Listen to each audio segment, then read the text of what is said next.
Hello everyone and welcome to this first video on free Flutter development bootcamp course. This course is for everyone guys, whether you are new to Flutter or it is your first time in mobile application development.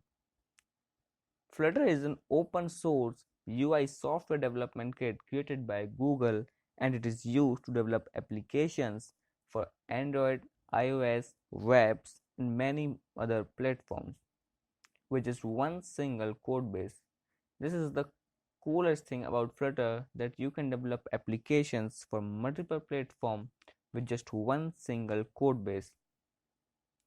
So instead of learning Java or Kotlin to develop Android application and Swift or Objective-C to develop iOS application, you can create applications for both of these platforms and beyond this with Flutter with its programming language, that is Dart.